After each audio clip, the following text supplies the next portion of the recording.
When a black CEO is denied boarding despite a first-class ticket, what begins as a quiet injustice erupts into a global reckoning. The gate staff had no idea the woman they dismissed controlled the very future of their airline. One call, one decision, and Sky Globe Airlines was brought to its knees. This isn't just a story about a seat on a plane, it's about power, prejudice, and the price of underestimation. Elise Washington walked into LaGuardia's Terminal B, dressed with quiet elegance, tailored black trousers, a silk blouse, and a blazer that whispered confidence rather than shouted wealth. Her leather loafers clicked softly against the polished floor as she made her way toward the Sky Globe premium check-in counter, her phone displaying a digital first-class boarding pass to Singapore. She was prepared for a long international flight, a keynote speech, and the kind of high-stakes negotiation that only CEOs at her level experienced. But what she wasn't prepared for was the gauntlet of suspicion waiting just past the revolving door. Before she could even reach the check-in desk, a gate agent intercepted her. "Economy check-in is that way, ma'am," the woman said, gesturing toward a long line snaking across the terminal. Elise gave a polite nod, her voice calm. "I'm flying first class to Singapore." She held up her boarding pass. The agent barely glanced at it. "Economy is over there," she repeated, her tone clipped now. Elise, resisting the urge to challenge the tone, walked past her and arrived at the premium counter, where another agent, visibly surprised, processed her check-in, double-checking the information, as if expecting it to be a mistake. She moved on. At security, Elise entered the nearly empty premium lane, a first-class perk she was accustomed to. But just as she was about to hand over her documents, a TSA agent stepped forward. "Random screening," he said. "Ma'am, please step to the side for enhanced checks." Elise watched as three white businessmen breezed through without a second glance. The enhanced line, she noticed, was exclusively people of color. She said nothing, her expression composed. The screening was invasive. The male TSA agent's hands lingered longer than necessary. He repeated checks unnecessarily, patting down the same places with increasing firmness. Elise clenched her jaw but didn't object. She'd been here before, in boardrooms, in interviews, in meetings where she had to overperform just to be considered equal. She knew the danger of reacting. When she finally collected her items, one thing was missing: her watch. Not just any watch, but a custom Patek Philippe, worth over $60,000, and irreplaceable for its sentimental value. "I placed it in the bin myself," Elise insisted, her calm now edged with urgency. The TSA agent shrugged. If it was there, it would have come through. Elise refused to move until a supervisor arrived. After reviewing security footage, and 15 tense minutes, the watch miraculously appeared in a separate bin Elise had never used.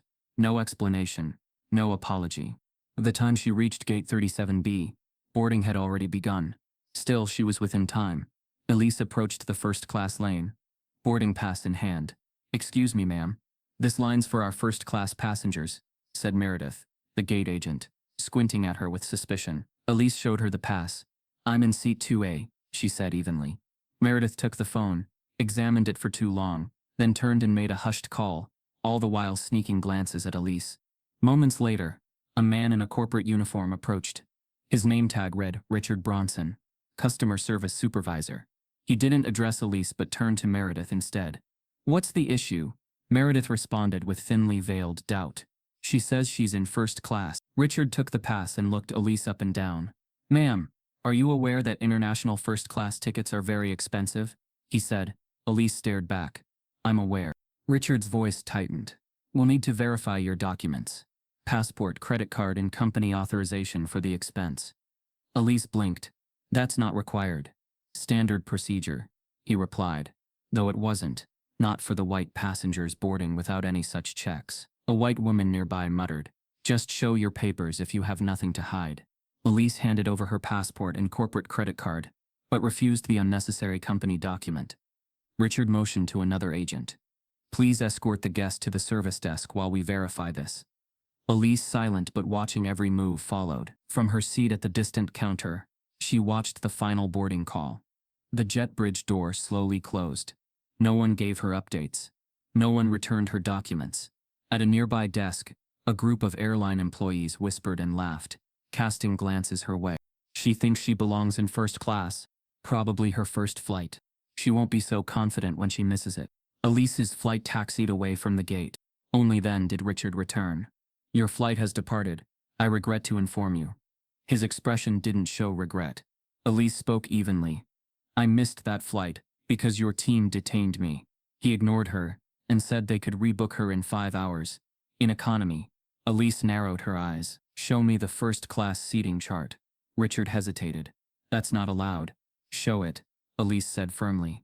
Whether to dismiss her or challenge her, Richard turned the screen. She quickly saw it, 3 seats available in first class. You're lying, she said, her voice sharp now. There are open seats. Richard turned the screen away. Operational holds. Discriminatory holds, Elise replied, her voice rising. Passengers around them began to murmur. Some recorded. She stood. I demand to be rebooked in first class as compensation for the flight I was prevented from boarding. Richard flushed. Lower your voice, ma'am. Elise stared at him. I will not be silenced while being discriminated against. Her voice, level but clear, echoed through the terminal. Richard reached for the phone. Security was called. Moments later, 2 guards arrived. One of them took Elise by the arm without warning. Ma'am, come with us. She didn't resist, but her phone and papers fell to the floor. As she bent to pick them up, she looked up and locked eyes with a silver-haired man watching the scene unfold from a distance. With visible satisfaction. She knew him immediately. Bradley Winters, CEO of SkyGlobe Airlines. She watched his mouth move as he turned to an assistant and said the words that would change everything. Some people just don't know their place. Elise Washington's rise to becoming one of the most influential tech CEOs in America didn't begin in a gleaming office tower or a Silicon Valley boardroom. It began in a cramped 2-bedroom apartment on the south side of Chicago, where her mother worked 3 jobs just to keep the lights on. Their neighborhood was one of struggle, not opportunity, where ambition was often extinguished by circumstance. But from the time she was a teenager, Elise wasn't interested in excuses. She was interested in building things. At 16, while other kids were concerned with parties and popularity, Elise spent her weekends fixing broken electronics scavenged from pawn shops and garage sales. She had a second-hand computer, donated by a high school teacher who saw her potential. That clunky machine became her lifeline. She taught herself how to code, HTML, Java, Python, moving from basic functions to complex programs with sheer will and YouTube tutorials. This wasn't about curiosity, this was about survival. By 17, she was earning enough money repairing hardware and writing basic software for local businesses to help her mother with rent. Her hustle didn't go unnoticed. Teachers encouraged her, local clients praised her, but when she applied to top-tier universities, despite perfect SAT scores and a portfolio that would make college seniors jealous, she found herself waitlisted. No explanations, just polite rejection. It wasn't until Northwestern University offered her a partial scholarship that she got her chance. But even then, her path was anything but easy. At Northwestern, Elise juggled a full course load in computer science, while working 2 jobs, tutoring, assisting in labs, even coding freelance for startups that didn't want to pay market rates. She was often the only Black woman in her classes, and always the one who had to prove she belonged. She was overlooked for internships, passed over for mentorships, and told more than once that she was too ambitious. But she kept going. Not for recognition, but because she had a vision of the future, a future she wanted to help build. After graduating, Elise landed a job at a mid-sized tech company known more for its frat house culture than its innovation. She quickly outpaced her peers in both performance and creativity. But promotions went to less experienced, louder, and often whiter voices in the room. When she developed an innovative scheduling algorithm that reduced project delivery times by nearly 30%, her manager took full credit in front of the board. When she pushed back, she was labeled difficult and not a team player. HR offered her feedback on being more approachable. She didn't argue. She took notes. At 28, Elise mortgaged everything she had, including the modest condo she'd finally been able to buy to launch her own tech company, Nexus Technologies. There was no safety net. Her office was her living room. Her team, 3 fellow Northwestern graduates, each of them first-generation college students, who believed in her mission enough to work for equity instead of salary.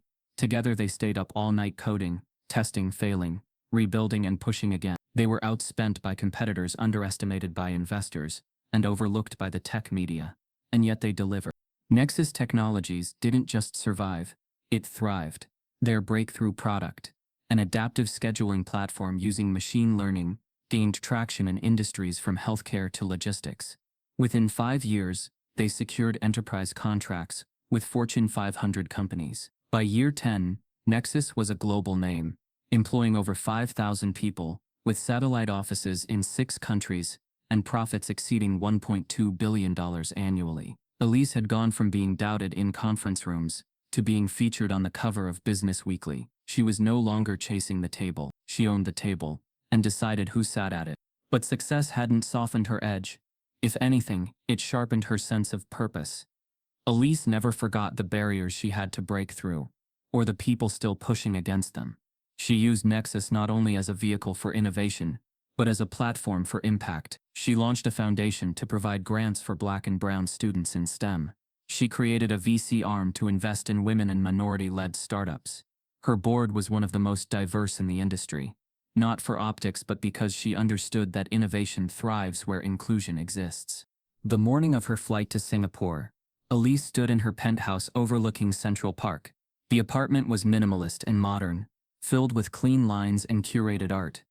She packed light, just a carry-on and briefcase, choosing comfort and practicality over flash. The Singapore Global Tech Innovation Summit wasn't just another speaking engagement. It was the stage where she would secure a $500 million investment from the Singapore Sovereign Wealth Fund to back Nexus's most ambitious project yet. The deal had the potential to reshape data infrastructure across Southeast Asia. As she prepared for the trip, Elise reflected on how far she'd come.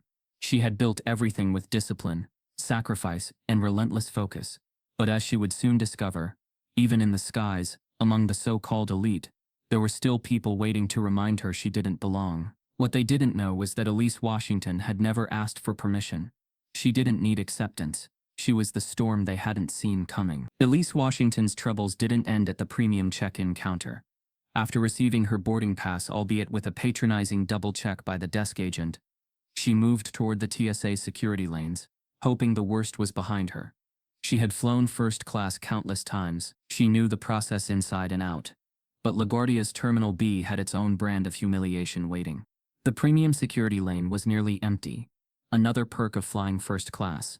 But as Elise approached, a TSA officer held out his hand. "Random security check, ma'am. You'll need to step over to enhanced screening." His tone was robotic, indifferent, but the subtext was all too familiar. Elise glanced toward the premium lane where 3 white businessmen in tailored suits had just walked through without a second glance. Her breath tightened, but she didn't argue. She'd learned long ago that resistance would only feed their justification. In the enhanced screening lane, Elise stood with her arms out, watching a woman in a hijab and a young Latino man also waiting for their turn. Her turn came with a male officer whose pat-down was more intrusive than necessary. His hands lingered. He repeated the same areas twice. The discomfort wasn't just physical, it was dehumanizing. Elise stayed silent, focused on keeping her expression neutral. Anger would give them the narrative they wanted. The angry black woman, who couldn't follow directions. When the pat-down was finally done, she collected her briefcase and carry-on from the belt.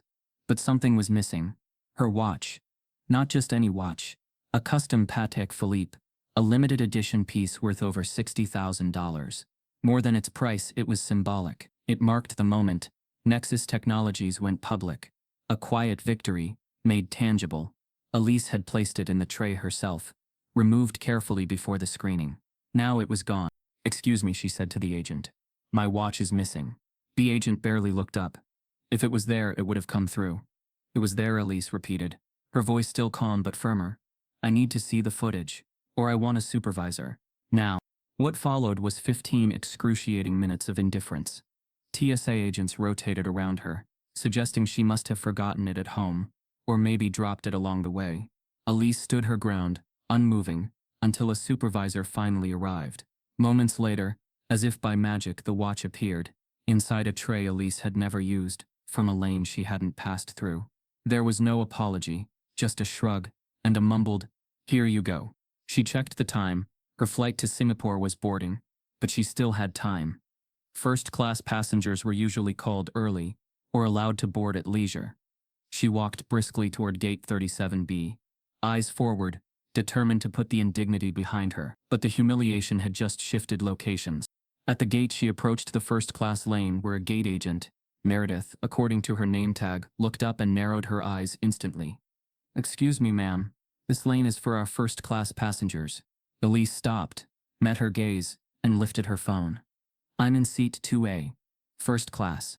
Meredith took the phone, scanned the boarding pass as though it might be fake, and frowned. "One moment, please." She picked up the desk phone and began speaking in hushed tones, glancing up at Elise between words. The tone in her voice wasn't protocol. It was suspicion. A quiet but sharp kind, one Elise had heard all her life. Within minutes, a supervisor arrived. Richard Bronson, late 50s, tired face, forced authority in his stride. He looked at Elise's boarding pass but didn't speak to her directly. Instead, he turned to Meredith. "What's the problem?" "She says she has a first-class ticket," Meredith replied, the emphasis on says ringing out like a bell. Bronson took the phone from her, looked at Elise's ticket, then looked Elise over, head to toe. "Ma'am, are you aware that first-class tickets on international flights are very expensive?" The condescension wasn't even subtle. "I'm aware," Elise answered. "We'll need to verify your ticket. There seems to be an irregularity." "What irregularity?" she asked. "We'll need your passport, the credit card used to purchase the ticket, and company authorization for the expense," Bronson said, eyes unblinking. "That's not standard policy," Elise replied. "Ma'am, please comply or step aside." Elise handed over her passport and credit card, but refused to provide the so-called company authorization, a document no airline had ever required. She stood calmly but firmly, the tension in her jaw the only visible crack in her composure. Around her, passengers were starting to notice. Phones came out. One woman muttered, "Just show your papers if you have nothing to hide." The echoes of history in that phrase were not lost on Elise. She was pulled aside, away from the gate, told her documentation needed verification. What was promised as a few minutes turned into 20, then 40, then over an hour. She asked repeatedly for updates. None came. Through the glass, she watched the gate. She watched other first-class passengers pass through without a hitch. She watched the final call. She watched the jet bridge retract. And finally she watched her plane taxi away, her seat 2A unoccupied. Richard Bronson returned. "Unfortunately, your flight has departed," he said flatly.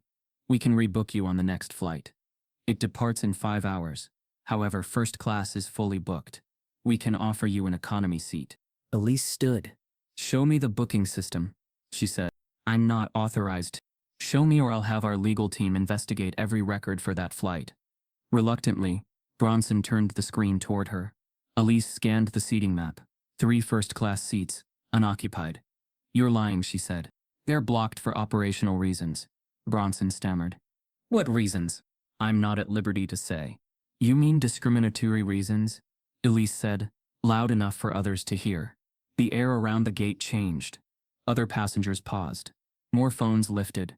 More eyes turned toward the woman in the blazer, who, despite the slow erosion of dignity from every angle that morning, still stood composed, still unbroken. Elise had been denied her seat, her watch, and her time, but the one thing they hadn't taken, and never could, was her power. As Elise stood in the middle of Terminal B, moments after being denied boarding and accused of fraud, her phone rang. The screen flashed with the name Marcus Chen, her chief strategy officer. Elise's posture remained collected as she stepped slightly away from the gate counter, ignoring the glares and murmurs from passengers and staff. "I need to take this," she told the security guards. Her voice held a calm authority that made them hesitate just long enough. "Marcus," she said, switching to her business tone seamlessly. "Status?" What no one around her knew, not Richard, not Meredith, not even the smug CEO watching from afar, was that this phone call would become the unraveling thread in Skyglobe Airlines' tightly held public image. Marcus's voice was brisk. The Singapore Sovereign Fund wants our decision by tomorrow morning. They need to know which airline we're recommending for the 5-year global corporate contract before they sign." Elise turned her head just enough to spot Bradley Winters near the executive lounge, watching her with faint amusement. Her lips curled into a tight, knowing smile. "Remove Sky Globe from consideration. Immediately," she said. There was silence on Marcus's end. "Understood," he replied. But Marcus wasn't done. "There's more." Words leaking, that Horizon might divest. "The market's nervous. If we sell our position in Sky Globe, it could trigger a valuation slide." Elise's expression didn't change. What the gate staff and nearby passengers didn't realize was that she wasn't just a first-class passenger. She was also the largest single shareholder in SkyGlobe Airlines, controlling 28% through her private investment firm, Horizon Capital, larger even than the Winters family's holdings. Her sell-off alone could collapse the company's already teetering value. But that wasn't the final card in her hand. Elise looked out the window at the plane she'd been denied boarding. And Marcus, execute Plan Delta. Now, Plan Delta wasn't just a phrase for dramatic effect. It was a pre-designed strategy for when institutional bias crossed a critical threshold, one that compromised not just Elise's dignity, but her company's business integrity.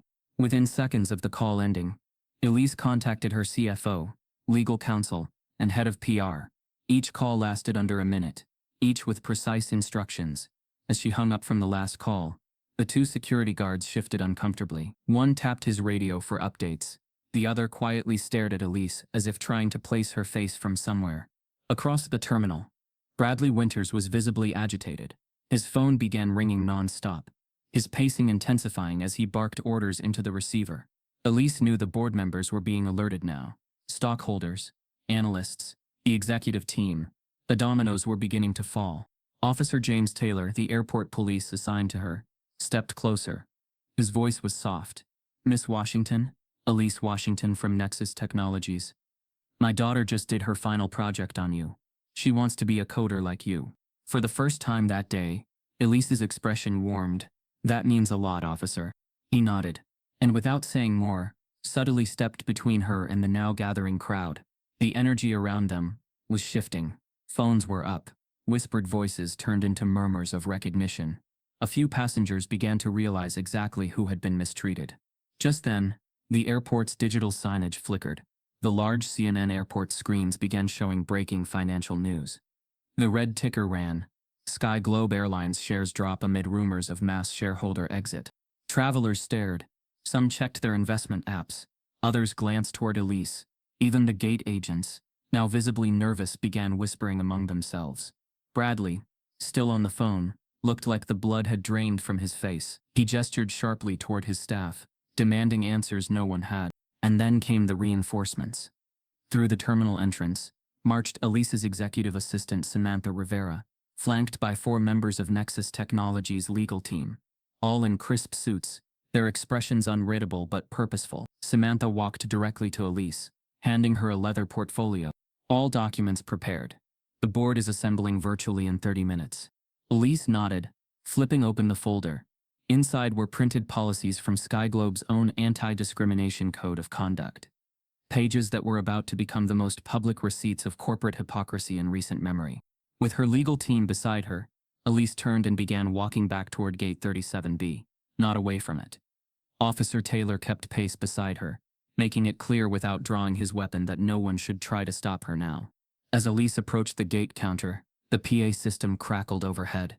"Attention all passengers. Due to administrative review, all SkyGlobe Airlines flights are temporarily grounded. We apologize for the inconvenience." The announcement repeated in multiple languages. Confusion rippled through the terminal. Travelers grew angry. Gate agents were bombarded with questions. The entire airline had just been paralyzed. And as the chaos mounted, Richard Bronson tried one last desperate move. He stepped forward. "If you hadn't caused all this disruption, none of this would be happening," he said, raising his voice toward Elise. Meredith added, "You're affecting hundreds of people's travel plans because of your attitude. It was the oldest trick. Blame the victim. Turn the crowd." A few travelers murmured in agreement. Phones lifted again. A tense silence hung in the air. Elise stepped onto a nearby seat, elevating herself above the crowd. She didn't shout. She didn't cry. She simply spoke. "My name is Elise Washington. I am the CEO of Nexus Technologies and the founder of Horizon Capital. Today I was denied boarding on a flight I paid for. Not because I lacked credentials, not because of a security threat, but because of what I look like." A hush spread like a wave. Passengers began to Google her name. Eyes widened. Gasps echoed. Elise continued. "Through Horizon Capital, I control the largest block of SkyGlobe Airline stock. I also oversee the corporate travel contract that would have brought this airline $3.7 billion over the next 5 years." By now, media crews were arriving. Reporters pushed through the crowd, Officer Taylor didn't stop them. It was public space. Cameras turned toward Elise as she laid out the facts. Sky Globe was being evaluated today, not just for service, but for its culture, its integrity. It failed. Not quietly, not marginally, but spectacularly. Across the terminal, Bradley Winters froze. He heard his name mentioned. Reporters turned to him. His phone rang again and again. He tried to move toward Elise, but was intercepted by Nexus's legal team. He was no longer in control. Passengers who had shouted at Elise earlier now shrank back. Some looked ashamed. Others disappeared entirely. But Elise wasn't done. To every person who's been told they don't belong. To every traveler of color who's been scrutinized, doubted, dismissed, you are seen. You are heard. And this time, the system doesn't win. And with that, she stepped down, the storm fully under her command. The boardroom had never been confined to a conference table. For Elise Washington, it existed wherever power had to be reclaimed. And today that boardroom was gate. The terminal, already charged with confusion, shifted further as screens flickered and updates ceased. The airport's infrastructure buckled under the ripple effects of chaos that had begun with a single act of discrimination. Elise, still flanked by security, stood tall, unmoving, unshaken, as the scene around her transformed into something bigger than a flight delay. Her phone call with Marcus had set events in motion that no gate agent, supervisor, or even Sky Globe CEO could contain now. Passengers began murmuring as the departure boards froze entirely, and the airline's internal systems glitched into silence. Digital check-in stations stopped responding.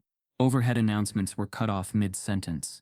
The airport became a suspended moment of uncertainty. People who had dismissed the earlier tension as a customer complaint now turned their attention back toward the woman at the center of it all.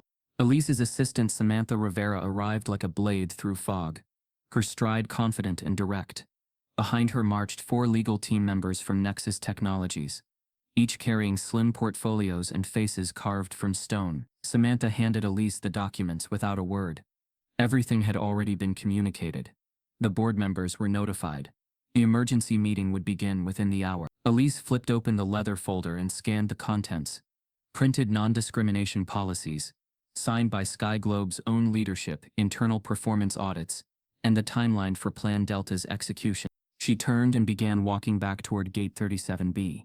Not escorted, not resisted, this time surrounded by her team, the security guards now uncertain of their role. Passengers stepped aside, some recognizing her, others simply feeling the shift in energy. She moved through the terminal, like someone who owned it. In many ways she did. As Elise approached the gate, the PA system crackled, and an administrative announcement echoed across the terminal. Attention all passengers. Due to an internal administrative action, all Sky Globe Airlines flights are temporarily grounded. Please stand by for further information. The message repeated in Spanish, Mandarin, and French. Gasps followed. Travelers began pulling out their phones, refreshing airline apps, scrolling social feeds to find answers. At the customer service desk, Meredith, the gate agent who had first challenged Elise, and Richard Bronson, the supervisor, struggled to hold on to order. As angry passengers swarmed them, they searched for someone to blame. Their eyes settled on Elise. This woman caused a major disruption, Meredith announced loudly, eyes flicking toward the crowd now forming around them. None of this would have happened if she had followed instructions. Richard added, she refused to comply with boarding protocol and delayed an entire flight. Some passengers bought the lie instantly. You're the reason my flight's grounded, a man shouted. This is ridiculous, yelled another, one person holding up hundreds of travelers. Who do you think you are? But Elise didn't flinch. She moved to an empty seat nearby, stepped onto it to elevate herself, and surveyed the crowd. Her voice rose, not in volume but in clarity and purpose. My name is Elise Washington. I am the CEO of Nexus Technologies, and the founder of Horizon Capital. A hush fell. Phones tilted upward. Fingers stopped scrolling. She had everyone's attention now. I came here today as a paying first-class passenger, holding a valid ticket. I was denied boarding, not because of any error, but because of how I look. Because someone made an assumption. Because bias still wears a uniform and hides behind policy. Gasps rippled. The same passengers who had just criticized her now began Googling her name. Screens lit up with headlines, TED Talk thumbnails, Forbes covers. Elise Washington wasn't just someone. She was someone. I have been watching, listening, and documenting, she continued. This isn't an isolated experience. It happens every day to people who aren't CEOs, who can't fight back. But today it happened to someone who could. Bradley Winters arrived at the scene, his previously confident stride now hurried and uneven. He pushed through the crowd, trying to assert control. "Miss Washington," he said, breathless, "I want to personally apologize on behalf of Skyglobe Airlines. This was clearly a mistake." She met his eyes from her elevated perch. "This wasn't a mistake. This was a culture. Your culture." Before he could respond, she turned to Samantha, who handed her a tablet. Elise tapped the screen and held it up. "For the past 6 months, my team has been running equity evaluations on every airline under Nexus Technologies Partnership Network. That includes Skyglobe." On screen, pages of incident reports scrolled, photographs, employee testimonies, screenshots, data tables. "You failed," she said plainly. "And now you're facing the consequences." Reporters flooded in, local stations first, then national. Officer Taylor, the one who had earlier recognized Elise from a magazine feature, stepped between her and the increasingly anxious crowd. "The media has the right to be here," he stated calmly to Bradley, who had begun demanding their removal. "This is a public terminal."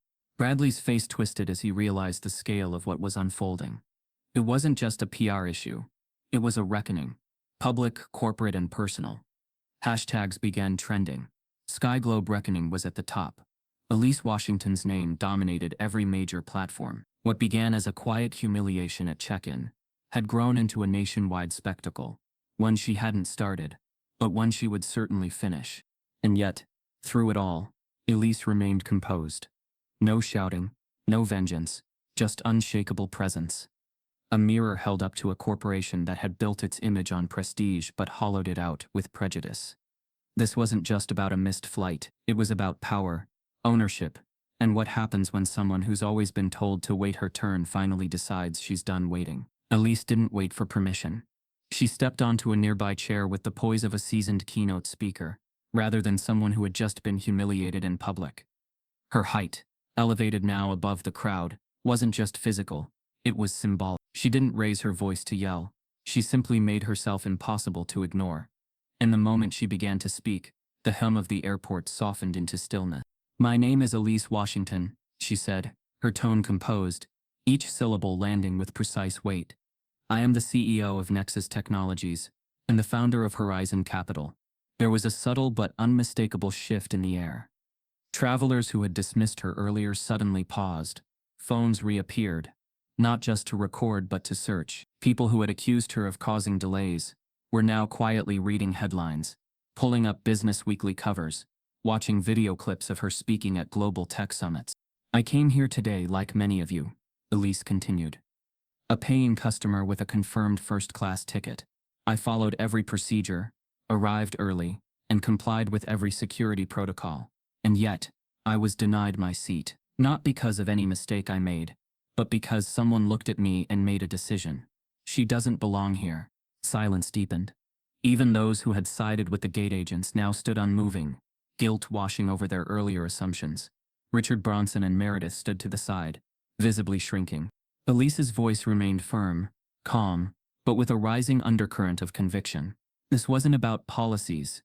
This was about perception, about the quiet coded ways people tell you that your place is somewhere else. I've experienced this before, in boardrooms, on investor calls, at academic institutions that claim to value talent, but only when it wears a certain face. And I've endured it. I've risen through it. But today, you chose the wrong person to dismiss. Bradley Winters stood nearby, attempting to mask his alarm behind a controlled expression. It was failing. The situation was rapidly slipping from his grip, not just as a corporate crisis, but as a viral eruption playing out in real time. Elise, however, paid him no mind. Her attention was on the people, her audience now. "What most of you didn't know," she said, holding up her phone, "is that my company was evaluating Skyglobe Airlines for a $3.7 billion international travel contract. Today's flight was your final performance. And you failed." Gasps rippled through the crowd. Eyebrows shot up. A few audible "oh my gods" punctuated the stunned silence. Elise let the moment breathe. "And it gets worse for Mr. Winters." she added, now shifting her gaze directly at the CEO. Through Horizon Capital, I control the single largest voting block of Sky Globe shares. 28%, larger than the Winters family itself. I've already instructed my team to initiate an emergency board meeting and trigger a shareholder vote on leadership restructuring. Bradley's composure cracked completely. A vein pulsed visibly at his temple. He attempted to step forward, hands half raised as though trying to placate the situation. But Elise continued, unmoved. What happened to me today wasn't unique. It's a pattern, one that plays out across airports, banks, classrooms, and offices. But today it happened to someone who could do something about it. Someone with power and visibility. So now I will use both. Around her, murmurs turned to voices. A black woman in her 50s raised her hand slightly. I've flown Sky Globe for over a decade, she said. And every single time, I'm pulled aside for extra screening. Every time. Her voice trembled, but didn't break. An older Asian man stepped forward. Last month they made me switch seats because a white man refused to sit next to me. The flight attendant didn't even hesitate. Another woman added, I was asked if I was in the right line at business check-in twice. Just because I don't look the part. One by one, the crowd came alive with testimony. Voices long silenced by shame, fear, or futility. Now speaking freely, emboldened by the truth standing on that chair. Elise nodded with each account, acknowledging their pain as part of a much bigger story. And as more voices joined, what had started as a confrontation turned into a chorus. Reporters circled. Cameras rolled. The feed had already gone live across social media. The hashtag #SkyGlobe Reckoning began trending globally, joined by others. Shine flying while black. Corporate gatekeeping. Elise Washington. Elise stood in the middle of it all, no longer just the woman who had been denied a flight. She had become the symbol of accountability. Bradley tried once more. Perhaps we could discuss this in private, he said, feigning civility now that his earlier arrogance had collapsed. I can arrange for our corporate jet to take you to Singapore. Elise didn't let him finish. You think this is about comfort? She said, her tone sharp now. You think offering me a jet will undo what your team did in front of hundreds of witnesses and now millions of viewers? You think this is about upgrading my seat? He had no answer. Only the faltering posture of a man realizing he was no longer in control.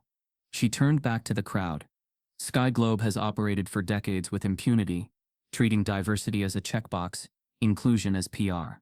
But not anymore, because today the silence broke. And I promise you this isn't the end, it's the beginning of change.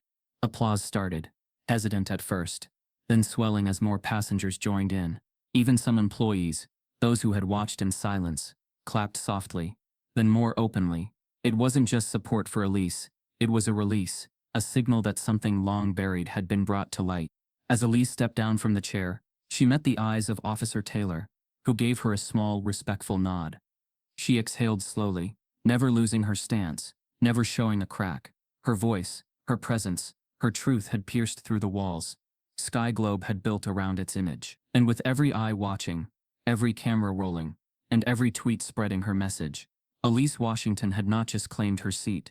She had claimed the frame of the entire story. Inside the hushed, high-ceilinged premium lounge, the mood was taut with tension. Sky Globe's board members had assembled in record time, both in person and through sleek video monitors, perched around the room. Some were still dressed in travel wear, others in business suits hastily buttoned.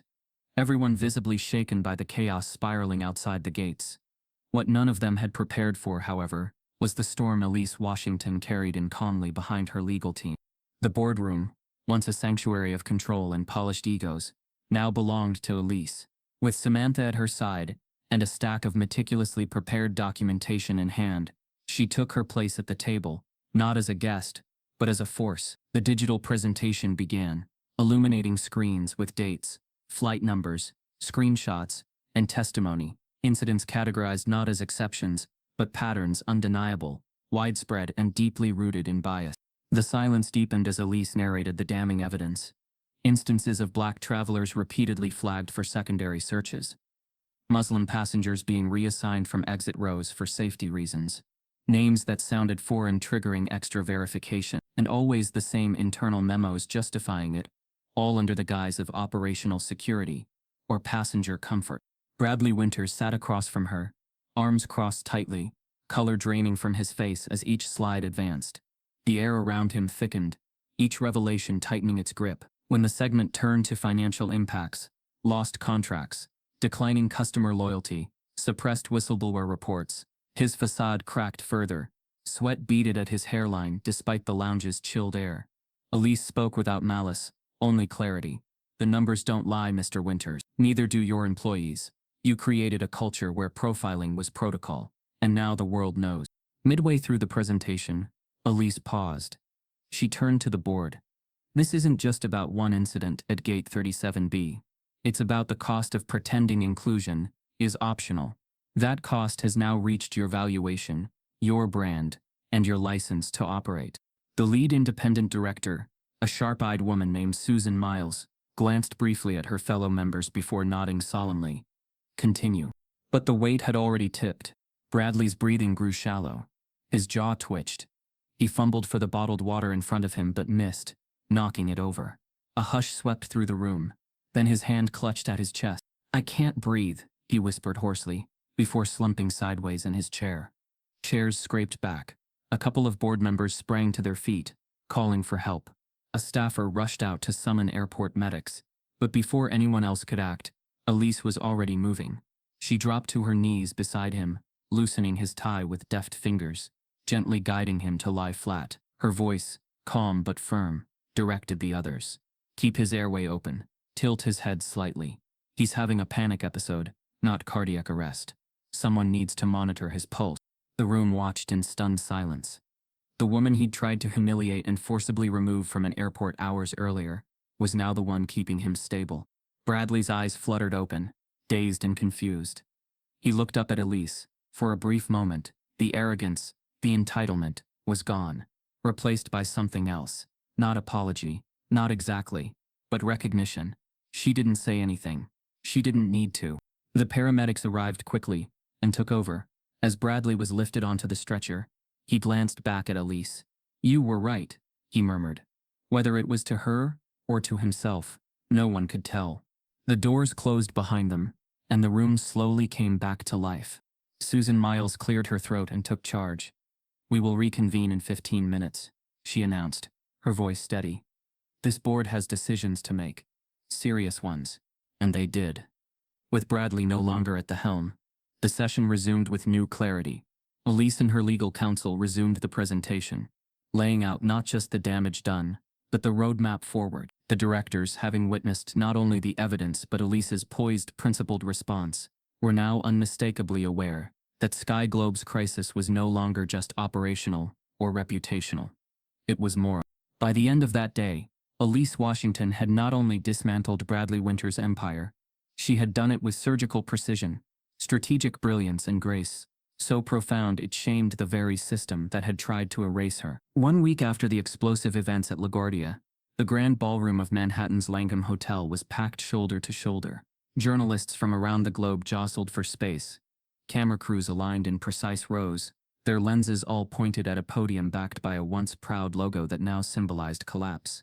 Sky Globe Airlines, where banners once proclaimed exclusivity and prestige, there was now only silence, tension, and anticipation.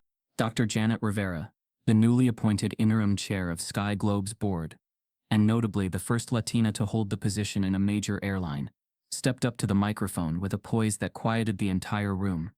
Her presence marked a clear break from the old guard. As she looked across the crowd, her voice steady but resolute, delivered the news that would send shockwaves across the global aviation industry. After careful consideration and review of internal findings, Sky Globe Airlines will suspend all operations effective immediately. The gasps were audible. In an industry where even partial suspensions due to weather or labor strikes made headlines, a complete voluntary grounding was unheard of. Over 250 aircraft were to be parked indefinitely. More than 21,000 employees placed on paid leave. Every Sky Globe terminal, from Atlanta to Abu Dhabi, would fall silent. The financial cost was staggering, an estimated $35 million lost per day, but Rivera made it clear, the cost of continuing business as usual would have been far greater. Some have asked why such a drastic measure is necessary. Rivera continued. My answer is simple. When rot runs deep, you don't treat the surface, you dig out the foundation and rebuild. The rot she referred to had been laid bare in a matter of hours by Elise Washington. What the world had witnessed at Gate 37B wasn't an isolated failure. It was a symptom of a deeply embedded corporate disease, one that had finally met its reckoning. Over the following days, footage from the LaGuardia confrontation had reached hundreds of millions. Elise's calm defiance, her viral speech, and the emotional testimony of passengers wronged by the system had struck a chord not only with the public but with regulators, investors, and competitors. Sky Globe's shutdown became a mirror the entire aviation sector could no longer avoid. By the end of the week, other major airlines scrambled to react. United announced an internal audit of customer service protocols. Delta introduced an independent oversight board for discrimination complaints. American Airlines launched mandatory anti-bias training across every department. Internally, whispers turned to urgent boardroom conversations. No executive wanted their company to be the next Sky Globe. Aviation analyst Maria Chen appeared across major networks, summing up the moment. We're witnessing an unprecedented industry-wide reckoning. What Elise Washington forced into the open is something every airline has known and ignored for years. The public will no longer tolerate performative inclusivity. The standard has changed. Back at LaGuardia, Gate 37B, once a routine checkpoint for business travelers, had become a symbol. The Sky Globe branding had been stripped away. Blue construction wrap covered the walls with a cryptic promise: coming soon, a new way to fly. Behind those barriers, renovations had already begun. The terminal redesign would include prayer rooms, multilingual signage, accessible counters, and culturally diverse artwork. It wasn't just cosmetic, it was foundational. Meanwhile, Elise Washington kept her distance from the media storm. She declined all interview requests, issued no public statements beyond her speech at the gate. But behind closed doors, her influence reverberated. Horizon Capital, her investment firm, had begun working with transportation consultants and civil rights auditors to create a new corporate framework, one she would offer to any airline seeking genuine reform. Back in her Manhattan office, overlooking the skyline she had once only dreamed of, Elise watched the industry shift in real time. Stock tickers reflected a new volatility. Press releases from once silent CEOs suddenly spoke of equity and accountability. She said nothing, but her quiet satisfaction spoke volumes. Her goal had never been to destroy Sky Globe. It had been to expose the cost of allowing exclusion to go unchallenged. 6 months after the shutdown, Sky Globe announced its return to the skies under a completely new leadership team. Their relaunch flight from New York to Singapore was piloted by Captain Diane Rodriguez, the company's first Latina chief pilot. Lead flight attendant Michael Chen, a former whistleblower against discriminatory treatment, now proudly wearing his wings.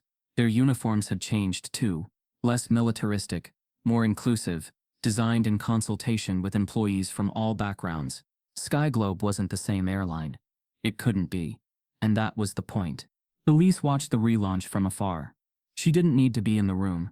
Her work had already taken flight, beyond one terminal, beyond one company.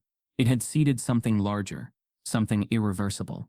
The old sky had been grounded, and a new one was finally rising. The days following Sky Globe's historic shutdown became a time of public reckoning, not just for the airline, but for the very individuals who had once acted as its enforcers. One such voice came unexpectedly from within.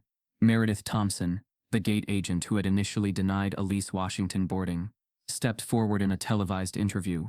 Her demeanor was subdued, and her voice cracked more than once as she confessed the truth. "I've worked for Sky Globe for over a decade," she said, seated in a modest studio across from a CNN anchor. "I didn't realize, until that day, until Elise, how much I'd stopped seeing people as individuals. We were trained to be extra vigilant, but only with certain passengers. We never called it racism. It was policy. It was subtle, but it was real." Her admission, raw and unscripted, stirred conversations across the country. Social media, once filled with outrage over Elise's treatment, now wrestled with a different question. What does it mean to admit you were part of the problem? Meredith's confession didn't excuse her actions, but it offered a rare glimpse into how bias becomes normalized within systems, often through routine protocol and unchecked authority. But perhaps what stunned viewers most was the footage that aired immediately after. Elise, helping the very man who had engineered her humiliation. When CEO Bradley Winters collapsed during the board meeting, overcome by stress and the weight of mounting revelations, it was Elise who stepped forward. Cameras captured her removing his tie, steadying his breathing, and directing others to call for medical help. That image, Elise kneeling beside the architect of her mistreatment, spoke louder than any corporate apology ever could. It wasn't weakness. It was clarity, a refusal to mirror the very inhumanity she had faced. From newsrooms to classrooms, Elise's name became shorthand for principled power. Her keynote at the Singapore summit, initially expected to focus on Nexus Technologies' innovations, pivoted instead to something far more powerful: the intersection of dignity and design, of policy and people. Her words weren't emotional appeals, they were strategic blueprints for change. What happened in Terminal B wasn't a glitch, she told the audience of global executives. It was the inevitable result of systems that prioritize image over impact, loyalty over leadership, and profit over people. What followed was unprecedented. Within 2 weeks, 7 major airlines launched formal diversity and inclusion overhauls. United announced a bias data dashboard, publicly tracking how passengers of different races were treated during check-in, boarding, and in-flight service. Delta piloted anonymous feedback tools so employees could report discrimination without fear of retaliation. Emirates and Lufthansa joined a global coalition co-sponsored by Nexus Technologies to standardize anti-discrimination protocols across international air travel. Meanwhile, the Department of Transportation, under pressure from the public and now emboldened by political will, drafted new regulations requiring all airlines to report data related to passenger treatment by race, gender, and disability status. Airlines that failed to comply risked losing access to key government contracts and landing rights at major hubs.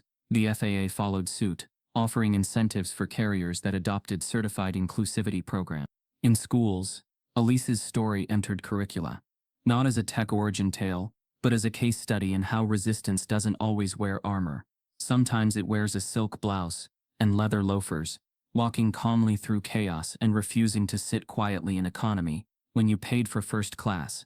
But Elise never made herself the center of it. When offered awards, she deflected them to her team. When asked to lead government task forces, she recommended younger executives from underrepresented backgrounds. Her focus remained where it had always been, on systems, not spotlights. Still, the world saw her. Investors now cited the Elise effect as a shorthand for companies willing to stand for something bigger than profit. Venture capital funds began requiring anti-bias audits before releasing capital to startups. Business schools revamped case studies to reflect not just market strategy, but moral calculus. Perhaps the most telling legacy came from passengers themselves. A middle-aged man, who had once shouted, "Go fly with your own kind," at Elise during the airport confrontation, issued a tearful apology on social media. "I don't expect forgiveness," he said, his face weathered with regret, "but I do want my kids to know their father learned something." And across terminals once adorned with cold chrome and indifferent efficiency, passengers began to notice small but significant changes. Announcements now included multiple languages. Staff wore name tags with their pronouns. Some gate areas displayed quiet rooms for prayer, meditation, or overstimulation breaks. It wasn't perfect, but it was changing. Gate 37B, at LaGuardia, now fully renovated, had become a kind of quiet monument. No plaque, no statue, just a space redesigned with intention and empathy. Its opening day was marked not by a ribbon-cutting ceremony, but by a simple flight, a group of student coders from underfunded schools, invited by Nexus Technologies to tour innovation labs across the country. Each of them received a personalized boarding pass that read, "You belong here." Elise watched their departure from afar, standing near the windows with her executive assistant beside her. No cameras, no applause, just a nod toward the runway and a future quietly rewritten. From scapegoat to standard setter, Elise Washington had not just taken her rightful seat.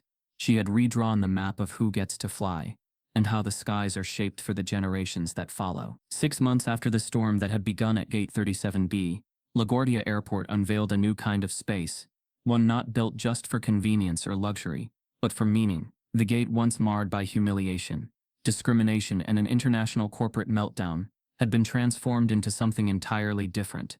Gone were the cold gray walls, the outdated carpets, the impersonal waiting rows. In their place stood warm lighting, bilingual signage, inclusive artwork, and quiet zones designed for prayer, reflection, or sensory relief. The new layout was the result of consultations not just with architects and engineers, but with cultural consultants, accessibility advocates, and behavioral psychologists. Where once passengers waited in indifference or anxiety, now they moved through an environment intentionally designed to calm, to welcome, to restore. And at the heart of it all, just beside the reconfigured boarding lanes, stood a small touchscreen installation titled "The Gate That Changed the Skies," a digital archive telling the story of what had happened that day and what had been rebuilt in its wake.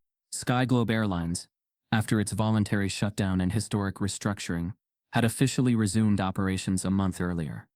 The relaunch had been quiet, no flashy ad campaigns, no inflated promises, just a single press statement signed by interim CEO Doc Janet Rivera. "We are not who we were, we are who we are becoming." The airline's new board was composed of a globally diverse slate of professionals, with every department now subject to internal audits on equity, transparency and accountability. Gone were the days of legacy hires and unchallenged authority. Flight crews had been retrained, complaint processes overhauled, the executive suite redesigned not just in personnel but in principle. The company's first symbolic flight, Flight 001, from New York to Singapore, departed from none other than the new Gate 37B. At the helm was Captain Diane Rodriguez, Sky Globe's first Latina chief pilot. The lead flight attendant was Michael Chen, a former employee who had once filed a discrimination suit and had now returned to help reshape the company from the inside. Both of them wore not just uniforms but quiet pride in their posture, knowing they weren't just part of a rebooted airline, they were part of something bigger. Elise Washington stood in the distance near the large window wall, her presence unannounced. She hadn't come to speak or wave, or even step foot in the gate that had once tried to erase her. She came to witness what had been made of the fire she had lit. Not out of vengeance but responsibility. In her hand was a small envelope, sealed with Nexus Technologies' gold-embossed crest. Inside was a letter to the new board, an open-ended offer to fund scholarships for future aviation professionals from underserved communities, and to sponsor a mentorship program, pairing young coders with flight systems engineers. To Elise, real justice wasn't in toppling institutions, it was in remaking them with integrity. Her eyes followed the boarding passengers, families, students, business travelers, most unaware of the significance of the gate. They passed through. And that was just fine. This wasn't about being remembered. It was about building systems where dignity didn't have to be earned again and again, seat by seat, flight by flight. A young black girl, no older than 10, tugged at her mother's sleeve nearby. "Mom, look," she whispered, pointing at the interactive display that featured Elise's name among those who shaped the gate's rebirth. "That's the lady from the video." Her mother smiled. "Yes, baby, and because of her, this is a better place now." Elise turned to leave, her silhouette disappearing into the crowd. Gate 37B, once a symbol of exclusion, now stood as an invitation, a quiet, radiant promise that the skies too could be just and free. If this story sparked something in you about justice, dignity, and the courage to stand your ground, don't let it end here. Hit that subscribe button for more powerful narratives that challenge the status quo. Drop a justice in the comments and tell us where you're watching from. And remember, one voice, when backed by truth, can shake empires.